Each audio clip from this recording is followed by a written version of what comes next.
और चलिए बात करेंगे किसानों की। किसानों का आंदोलन लगातार जारी है और यहाँ पर पंजाब और हरियाणा के किसान जिन्होंने बड़ा ऐलान कर दिया है, साफ तौर पर कह दिया है कि वो अब दिल्ली कूच करने वाले हैं, पैदल ही दिल्ली की तरफ बढ़ेंगे। और ये कहा है कि चाहे सरकार जो कर ले, जो इंतजाम कर ले, लेकिन वो जत्था जो है किसानों का वो पहुंच कर रहेगा दिल्ली।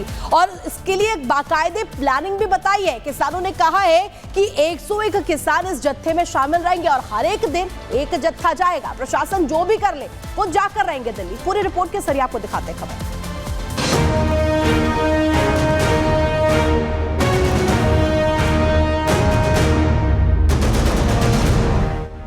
किसानों का सब्र टूटा, अब और नहीं इंतजार, किसान दिल्ली कूच को तैयार।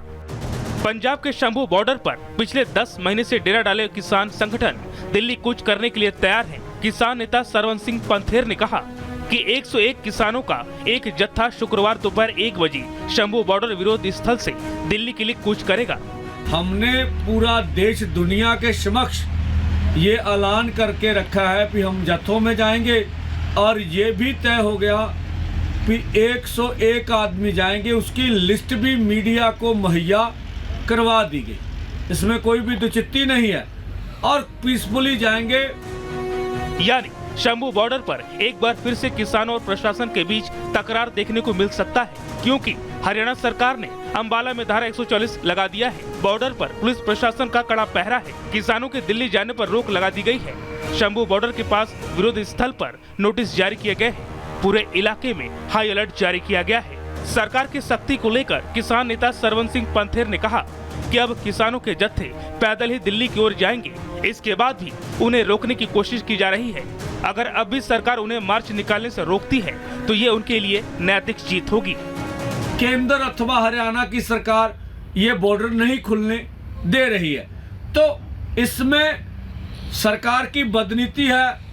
ये मंजूरी लेने के नाम पर, दूसरी बातें करने के नाम पर, ये केवल और केवल हमें किसी भी रूप में पैदल जाएं, 2 जाएं, 50 जाएं, 100 जाएं, ये दिल्ली जाने नहीं देना चाहते। आपको बता दें कि किसान 13 फरवरी से पंजाब एवं हरियाणा के बीच शंभू और खनौरी बॉर्डर पर डेरा डाले हुए हैं। इससे पहले सुरक्षा बलों ने किसानों के दिल्ली मार्च को रोक दिया था। 21 फरवरी को खनौरी बॉर्डर पर झड़प के दौरान पंजाब के किसान शुभकरण सिंह की तब मौत हो गई थी, जब प्रदर्शनकारियों ने दिल्ली की ओर कूच करने की कोशिश की थी। अब एक बार फिर से किसानों का सब्र जवाब दे गया है, जबकि निगाहें अब सरकार के फैसले पर टिकी है। Bureau report, Republic Bharat. और चलिए बात करेंगे महाराष्ट्र की। महाराष्ट्र में चुनाव रिजल्ट के 13 दिन बाद नई सरकार बन गई है। देवेंद्र फडणवीस 10 साल में 3 बार मंत्री पद की शपथ लेते हुए नजर आए और ऐसा करने वाले वो बीजेपी के पहले नेता बने हैं। वहीं लेकिन इसके अलावा महायुति की सरकार तो बन गई है, लेकिन साथ ही साथ जो तमाम मुद्दे हैं जिस पे कहा है कि मुद्दों पर काम करेंगे और जनता से जो वादा किया है वो भी पूरा करेंगे, लेकिन इसके साथ साथ बड़ी चुनौती सहयोगियों को साथ रखना, उन्हें साधना भी नजर आ रहा है। रिपोर्ट के जरिए पूरी खबर आपको दिखाएं।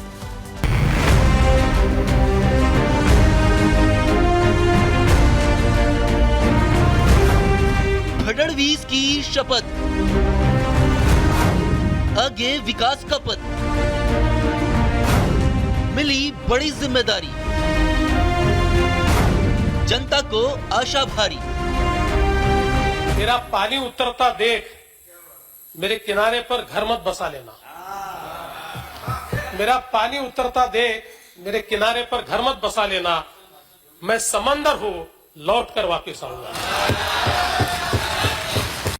देवेंद्र सरिता गंगाधरराव फडणवीस ईश्वर साक्ष शपथ घेतो की कायद्याद्वारे स्थापित झाले आहे अशा भारताच्या संविधानाबद्दल।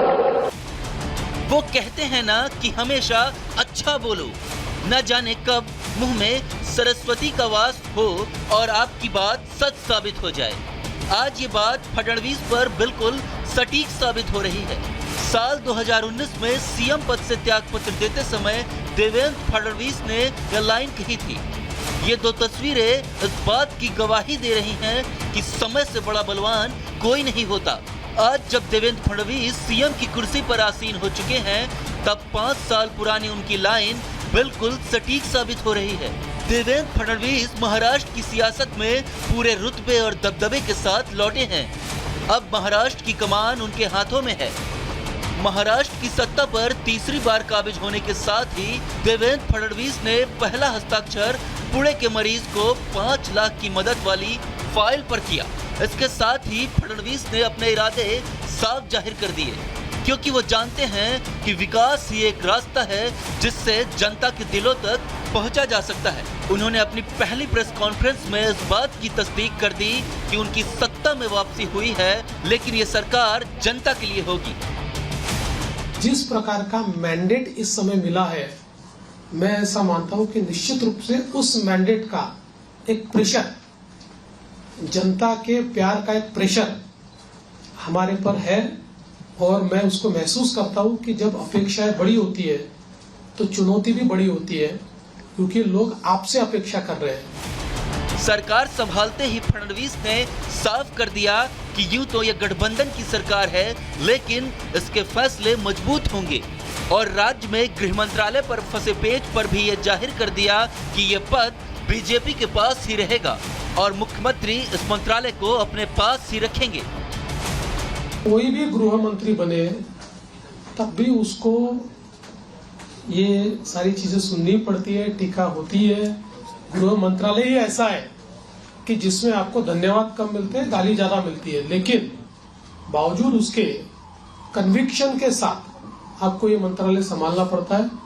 मैंने कन्विक्शन के साथ उसको संभाला, और मैं इतना ही आपको कहता हूं कि इस कार्यकाल में भी हमारी सरकार गृह मंत्रालय के माध्यम से महाराष्ट्र में कानून व्यवस्था अच्छी रहे, महाराष्ट्र के लोगों को सुरक्षित लगे, इस प्रकार के सारे उपाय करेगी। महाराष्ट्र में मराठा आरक्षण और जाति जनगणना पिछली सरकारों के लिए सबसे बड़ी सिरदर्दी साबित हो चुकी है।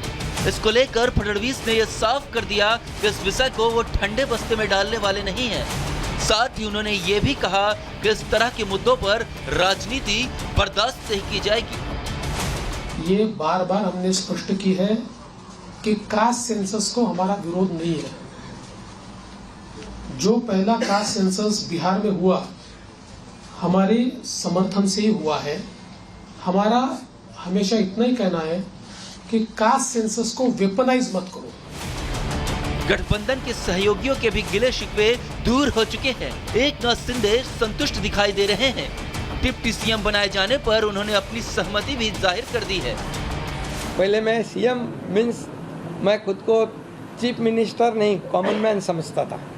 अभी मैं डीसीएम हूँ, तो अभी मैं यही समझता हूँ डेडिकेटेड टू कॉमन मैन 24/7। जैसे उन्होंने दोनों ने मुझे जैसे सपोर्ट किया, मैं मुख्यमंत्री था, वैसे ही मैं पूरी तरह उनको सपोर्ट करूँगा, सहयोग करूँगा। मुझे इतना ही कहना है कि ये सरकार आम जनता की है। फिलहाल महाराष्ट्र में सरकार काम करने को तैयार है।